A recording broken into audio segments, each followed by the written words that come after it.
We're actually 3 weeks from National Signing Day. Tomorrow is 3 weeks till National Signing Day, which is just preposterous in my opinion. Like it's terrible the way the college football calendar has just kind of ruined signing day, in my opinion.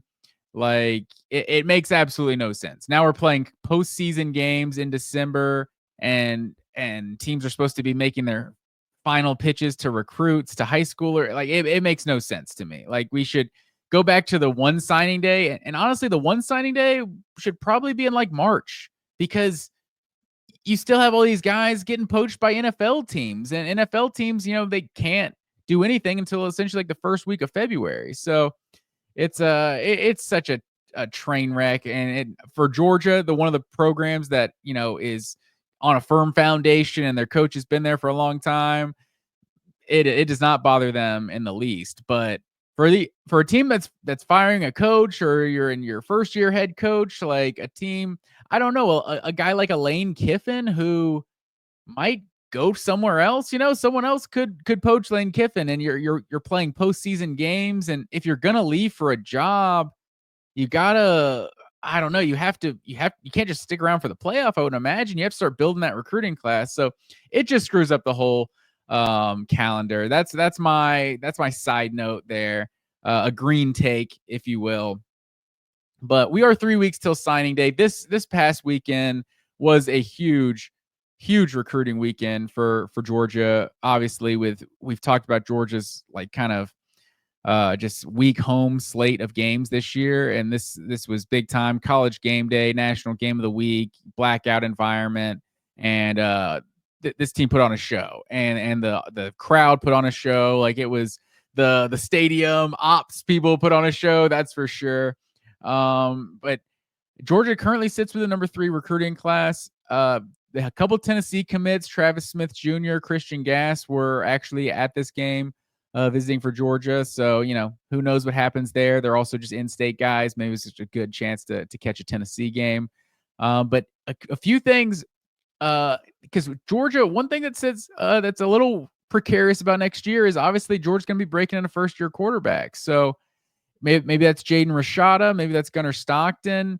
But it's also like could be a guy out of the portal. And I think quarterback recruiting right now is really interesting.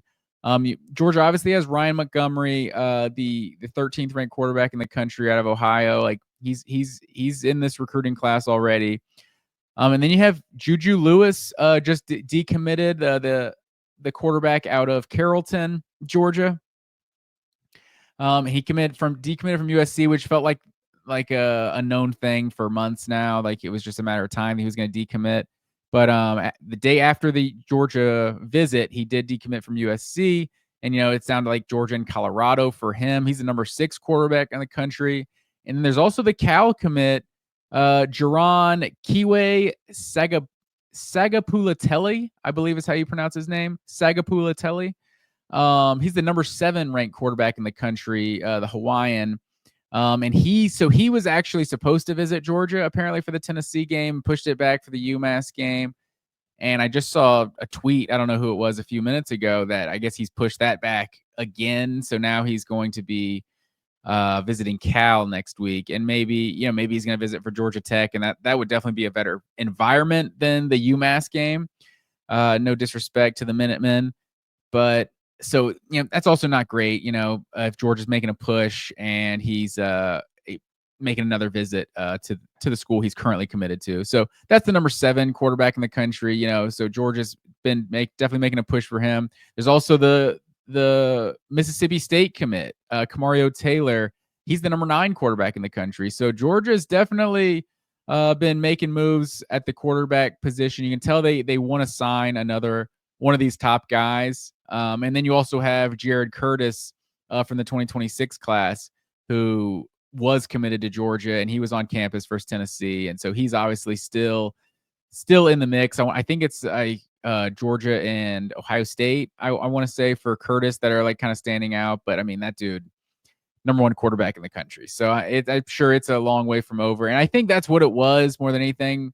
I think it was like he's not committed. He's still looking, and he didn't want to like feel like he was two-time in Georgia, I guess. So he just said, I'm uncommitted, but Georgia's definitely still in the mix there. So this class right now, it should like at this point, it's like Kirby Smart. I feel like in some respects has like taken some of my enthusiasm away from recruiting because I see a 5-star and I'm like, hell yeah, Kirby, good, get it done.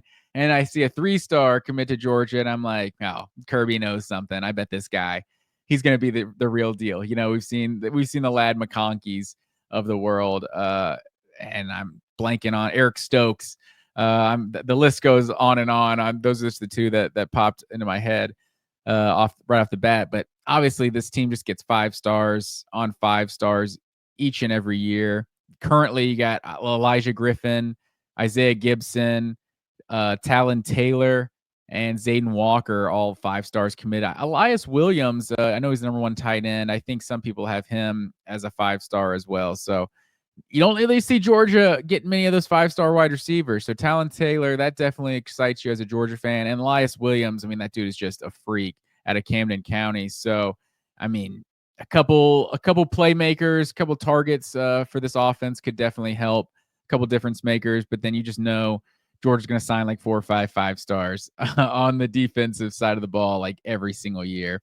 And Justice Terry, who was formerly committed to Georgia, like he's still out there, top 10 player. So Georgia's potentially going to sign 3 top 10 defensive players, 3 top 10 players in the country, all on the defensive side from the state of Georgia. So if they can keep Elijah Griffin, Isaiah Gibson committed, of course, and then Justice Terry, if they can sign him. But they're currently sitting with a 3rd-ranked class with 25 commits. Only Oregon has a higher average for like recruit